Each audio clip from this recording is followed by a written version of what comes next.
Hey guys, what's up? And today we have decided to mix it up a bit. So today we will be talking about some underappreciated or underrated footballers that have played for Chelsea under Roman Abramovich, and those footballers who I think have not been given their due or their fair share of recognition that they have deserved. Also, we will be making 11 of these players. So before we begin, I would like to request you to subscribe to my channel. If you like the content, please leave a like, please leave a comment and share it across your friends. So let's begin. In goal, I have Asmir Begovic, the big Bosnian who came from Stoke City. He already had a experience of around 150 Premier League games. He was brought in as a backup to Thibaut Courtois when Petr Cech decided to move on to Arsenal from Chelsea. And when Courtois got injured, he played the majority of 15-16 season. The performances and the results of the team as a whole were not a reflection or fair reflection of how good he was.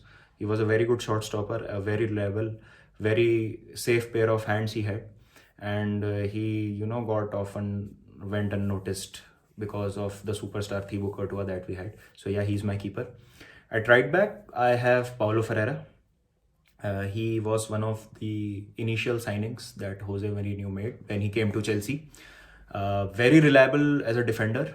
He was a very crucial part of the team that won the 4-5 season, 04-05 season, conceding only 15 goals. That I think is a record which won't be beaten easily. And he was a very good support to the attackers, also made quite good overlapping runs on the wing, and a very intelligent footballer. So he is my right back. Centre back pairing, I have Ivanovic and Alex from Brazil. Ivanovic, before he was, converted to a full-time right back, came in as a centre back. Very, very good defender, an absolute beast, an absolute warrior of a player. Gave his everything on the field, and he was very good in the air, also very physical. Gave the attackers a very hard time. I still remember his 2 goals at Anfield, and he also won us the 2013 Europa League final in the last minute at Amsterdam against Benfica. And he left his heart out on the field, and an absolute pleasure, an absolute dream for every manager to have a player like him. And his partner, of course, the Brazilian beast, Alex. And the way he used to take those free kicks, an absolute cannon of a right foot he had, and unstoppable free kicks he scored for us, often went unnoticed because of the kind of quality that we have had in those times. Obviously John Terry, Ricardo Carvalho, then David Luiz and Gary Cahill came into the picture.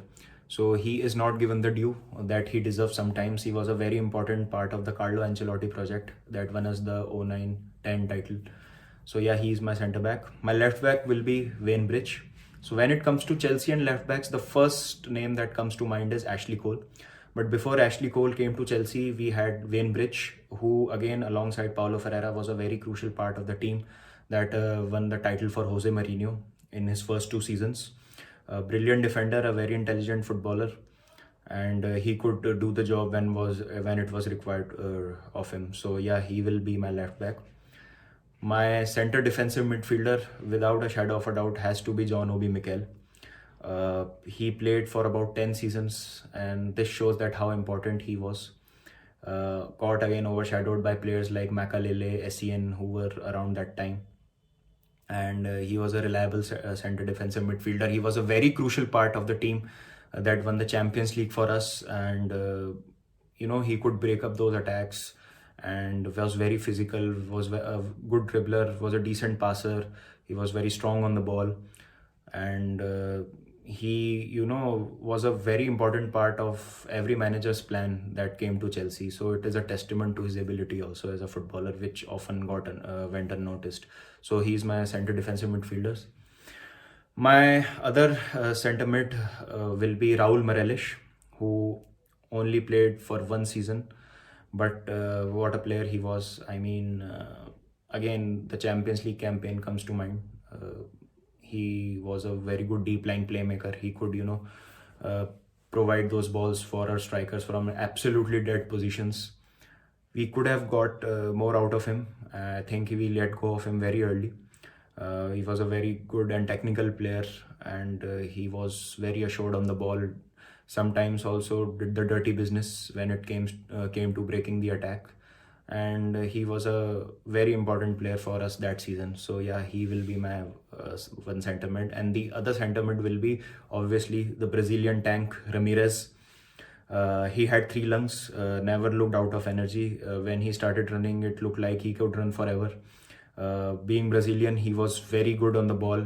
Technical ability was second to none, and he could take the long shots whenever it was required. He could make those box-to-box runs whenever it was required of him. He could help the defenders out as well as provide that extra threat, an extra man up front, and create a nuisance for the defenders when it came to attack. Who could forget his amazing goal in the Champions League semi-final in 2012 against Barcelona, beating Victor Valdez with that audacious chip. And he has produced so many moments for us as Chelsea fans, and he is revered as a darling at Stamford Bridge, and often does not get the due that he deserves. So yeah, he is in the team. On right wing, I have Pedro. What a player! I mean, very effective.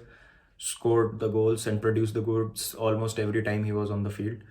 Often went unnoticed because Willian and Hazard were playing around him, and he could take the shot from his left foot. He could shoot it from his right foot. Technically was very solid, very pacey, very nippy across the field. Very good dribbler, and he showed that he was a player that belonged at the very top level. But again, is not even a part of any conversation when we make a Chelsea 11 of the best players that we have played. And I think he deserves an honorable mention and is not, given the credit that he deserves. So he plays on the right wing. On left wing, I have Florent Malouda, another, I think a forgotten legend at the club. He was very instrumental in winning us the title under Carlo Ancelotti when he, linked up with Drogba and Anelka. Very good finisher with his right foot, left foot. A good reader of the game, who was always there to find players who were there in better position than him on the field. A very selfless player, produced goals for us at the crucial moments whenever it was required of him.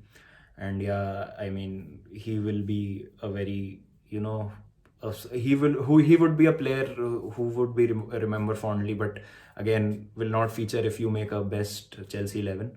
But yeah, he was a very effective player and one that I, really loved when he played and put on the blue for us. And the striker, up top, the big man, Olivier Giroud, obviously, still at the club, still doing the business at the age of 35. And post-lockdown, he was one of our best players and got goals in almost every game.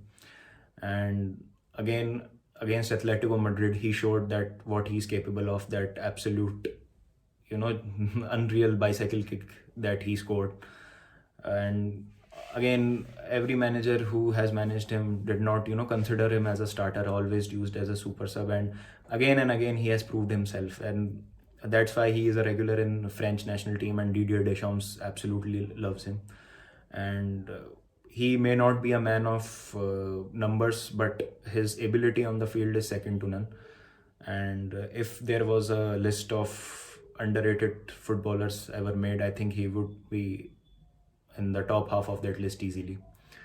And yes, guys, so this is my underrated 11 that have played under Roman Abramovich for Chelsea. If you have any other opinions, or you think that I have been unfair to other players, then I would love to know. You can leave down in the comment section what your team is, and we can discuss it. And so yeah, guys, that's it from my side. We'll see you again, and keep the blue flag flying high.